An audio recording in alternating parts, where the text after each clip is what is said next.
Hi dear my student, welcome back to my SK Chemistry channel. My name is Sridhar Kar. ପିଲାମାନେ ଆମେ ଆମର ସମ୍ basic ଯେଉଁ concept chemistry ଅଛି physical chemistry ଯେଉଁ unit 1 ସେଇଟା ଆମର କମ୍ପ୍ଲିଟ୍ ହେବାକୁ ଯାଉଛି ଆଉ କେବଳ ଏ ଗୋଟେ କ୍ଲାସ୍ରେ କମ୍ପ୍ଲିଟ୍ ଦେନ୍ ଆମେ କ'ଣ ପଢ଼ିବା ଆଟମିକ୍ ଷ୍ଟ୍ରକ୍ଚର୍ ଓକେ ଯେଉଁ ଆଜି ଆମେ ପଢ଼ିବା କ'ଣ ମଲ୍ କନସେପ୍ଟ କ'ଣ ଗୋଟେ ମଲ୍ କନସେପ୍ଟ ଏଇଟା ସବୁ ଏକ୍ଜାମ୍ରେ ଆସୁଛି ନିଟ୍ OUT OJEE ସେଥିପାଇଁ କ୍ଲିଅର୍ ହୁଅନ୍ତୁ ଫଣ୍ଡାମେଣ୍ଟାଲ୍ ଜିନିଷ ଆମେ କ'ଣ ପଢ଼ିବା ଏବେ ମଲ୍ କନସେପ୍ଟ କ'ଣ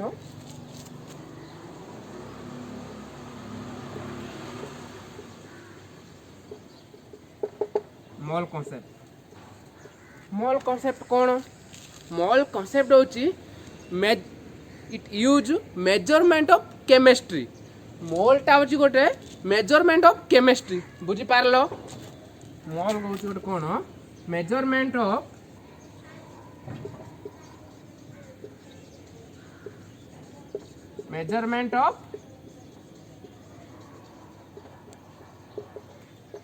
ऑफ केमिस्ट्री then ମୁଁ ଲେଖିଦ then ବୁଝେଇବି then it is used to express amount of substance କ'ଣ it is used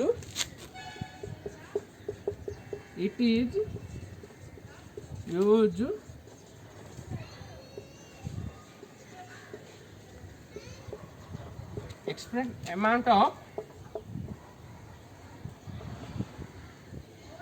substances ବୁଝି ପାରଲ ଆମେ ଜାଣିବା ଏବେ मॉल कॉन्सेप्टा कौन मॉल हूँ गोटे मेजरमेंट ऑफ केमिस्ट्री कौन गोटे केमिस्ट्री को आम मेजरमेंट करने को कौन कहुए मॉल कहुए बुझीपार देन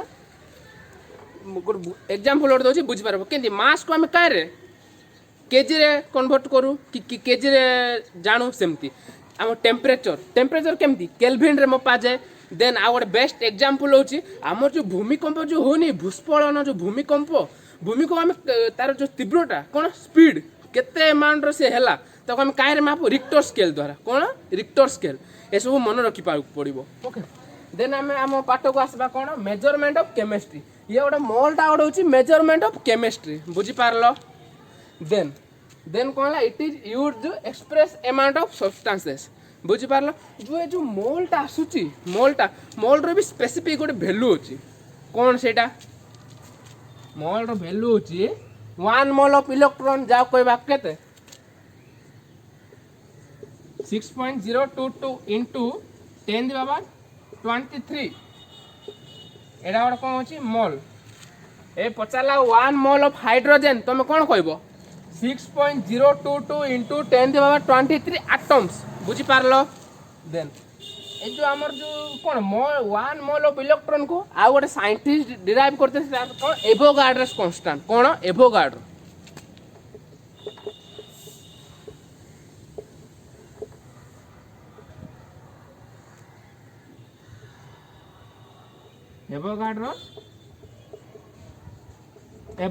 कांस्टेंट যদি तुमको के पचारबो एवोगाड्रोस रो नंबर की तार कांस्टेंट केते सब बेले कहबो 6.022 into 10 दी बाबा 23 बुझीपार क्लियर देन आम पढ़ा देन आम कौन पढ़ा तुमको गोटे क्वेश्चन पचारला कौन पचारला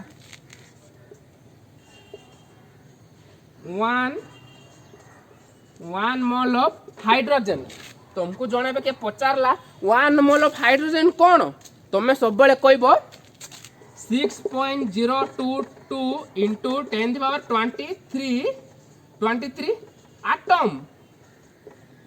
एटम कौन पाई कहली मन सब क्वेश्चन आसो कौन कि एटा हम सिंगल एटम ना मोनोवैलेंट ना सिंगल एटम से 1 मोल ऑफ हाइड्रोजन पचार सब कौन कहब 6.022 into 10 दी पावर 23 एटम्स बुझी पारलो देन तुमको जे पचारबो 1 mole of H2O molecule water जा कहुए पता तब समस्त कौन कहे 6.022 into 10 the power 23 molecules it कौन पाइला कारण एटा कौन एटा दीटा अछि ना हाइड्रोजन एंड ऑक्सीजन कौन वाटर इटी कि ना सिंगल एलिमेंट लेट कौन 2 एलिमेंट अछि से हम कौन कहबा पूर्व क्लास करथिली कौन मॉलिक्यूल्स बुझी पारलो पिला माने যদি তোমাকে পচারা 1 মোল অফ হাইড্রোজেন পচার তুমি কইবা 6.022 ইনটু 10^23 আটমস। দেন তোমাকে পচারা 1 মোল অফ H2O মলিকুল কিংবা ওয়াটার মলিকুল পচারে তুমি সববেলে কইব 6.022 ইনটু 10^23 মলিকুলস। বুঝি পারলো? ক্লিয়ার? দেন তোমাকে আউ গোটে ফের কোশ্চিন 1 মোল অফ কার্বন, তাহলে তুমি কোন কইব? 1 মোল অফ কার্বন কইলে তুমি কইব 6.022 ইনটু 10^23 আটমস। বুঝি পারলো? কোন 6.22 ইনটু 10^23 আটমস। ক্লিয়ার? আউ যদি তোমাকে গোটে মোল র গোটে নেম আসিলা, কোন মোল বেলি গোটে ওয়ার্ড আসিলা, তাহলে তুমি কিচ্ছি করিবনি, এ ভ্যালুটা আনিকি পুট করদেব। বুঝি পারলো? ক্লিয়ার? तुमको जदि के पचारला कौन 1 मोल ऑफ हाइड्रोजन कि 1 मोल ऑफ अदर सब्सटेंसेस के तुमको पचारला, ताले तुम्हें कहबो कि 6.022 इनटू 10^23। बुझी पारलो? क्लियर?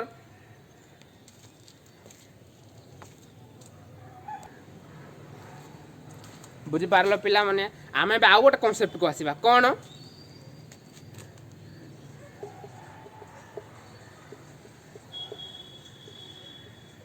एटॉमिक मास, देन कोन ग्राम एटॉमिक मास, कोन ग्राम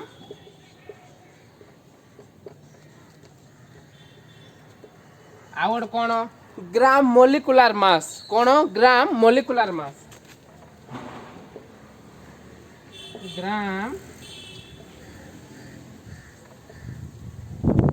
जाओ को हमें कौन करू रिप्रेजेंट करू शॉर्ट फॉर्म रे GM M। बुझी पारलो? आको हम कौन रिप्रेजेंट करू शॉर्ट फॉर्म रे GAM। बुझी पारलो? आमे पे जानिबा ए तीनटा दिनसो कोन। बुझी पारलो? ग्राम एटॉमिक मास, ग्राम एटॉमिक मास तुमको जदि के पचारला हाइड्रोजन अछि, ऑक्सीजन अछि, कार्बन अछि, तुमको जे पचार हाइड्रोजन, हाइड्रोजन रो मास केते 1 पूर्व क्लास रे पढ़छ, ऑक्सीजन रो केते 16 एंड कार्बन रो केते 12 सब जानथिबो। देन जदि तुमको के पचारला हाइड्रोजन रो एटॉमिक मास केते, ताने तुम 1 कहबो आ 1 U भी कहबा दरो के पई तार यूनिट होची U, कार एटॉमिक मास रो यूनिट होची U। समति जदि U को खाली U न कहबो देन भूल होबो। इनके अधिकांश पिला माने एमती डाउट रे भूल करतान, सेति पे मु भाबी तमे से भूल जंती न करो। ओके? देन ऑक्सीजन रो U, कार्बन रो U। बुझी पारलो? जदि के तुमको मास एटॉमिक मास पचारला, बुझी पारलो? देन आमे आसीबा ग्राम एटॉमिक मास, कोन आमे आसीबा देन ग्राम एटॉमिक मास। समति HOC जेतबे तुमको ग्राम एटॉमिक मास पचारा गला, तुम से कौन लिखबो? ग्राम एटॉमिक मास होची हाइड्रोजन रो 1, तले ग्राम जेते वर्ष G होबो 1 G होबो, hydrogen equal to 1 gram of कोन ग्राम एटॉमिक मास। बुझी पारलो? सेमती ऑक्सीजन रो भी कोन होबो 16 ग्राम, देन कार्बन केमती 12 ग्राम। बुझी पारलो? क्लियर? देन जदि तुमको बे पचारला 1 mole of hydrogen gram atomic mass calculate करो, तुम से केमती कैलकुलेट करिवो? जदि तुमको पचारला 1 मोल ऑफ हाइड्रोजन रो ग्राम एटॉमिक मास तुम कैलकुलेट करो, ताल तुम कौन लिखिबो? तुम कहितले जदि हमको मोल वर्ड आसला ना तार वैल्यू कते 6.022 इनटू 10^23 टा थई दबो। बुझिलो? रखि दबो। बुझिलो? जेमती हिंदी लिखि दबो 6.022 इनटू 10^23। बट एटी कोन पचार के हम ग्राम एटॉमिक मास पचारची, कोन एटी हमको पचारची ग्राम एटॉमिक मास। जेतो हमको ग्राम एटॉमिक मास पचारे तापर हमें G लगेबा दरकार। जदि तुमको ग्राम एटॉमिक मास पचारिबो तुम जो नो G नो लिखदेबो ताले भूल होबो। बुझी पारलो? देन ग्राम एटॉमिक मास बुझी पारलो? देन आमे पढ़िबा ग्राम मोलिकुलर मास।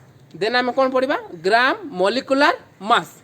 ग्राम मॉलिक्यूलर मास पुणी कौन तुमको मुझे बुझेइतिली H2SO4 कौन सल्फ्यूरिक एसिड कौन आर नेम सल्फ्यूरिक एसिड आम पुणी कौन काढ़वा ए ग्राम मॉलिक्यूलर मास काढ़ा सेटा केमती काढ़वा तुमको मॉलिक्यूलर मास शिखे देइतिली कौन कि हाइड्रोजन रे केतेटा प्रेजेंट अछि हाइड्रोजन एटी केते टाइम रो प्रेजेंट 2 into 1 प्लस सल्फर केते 1 into 32 प्लस 4 into 16 बुझी पारलो टोटल बाहरबो 96 तो हमको 96 बाहरला कौन बाहरला हमरो सॉरी 98 बाहरबो 98 तो हमको बाहरला कौन 1 मोल ऑफ सल्फ्यूरिक एसिड रो ग्राम मॉलिक्यूलर मास होची 98 बुझी पारलो क्लियर कौन मोल कॉन्सेप्ट क्लियर आम समर कोर्स जेति कि जानबार थे आम कहीदेली बट हाई स्टोरी गले सब एक्सट्रा अधिक जिन सब पड़ो तुम कह जी सब जी कहली से क्वेश्चन तुम क्लीयर अच्छ कि ना जदि क्वेश्चन आसले कर कि ना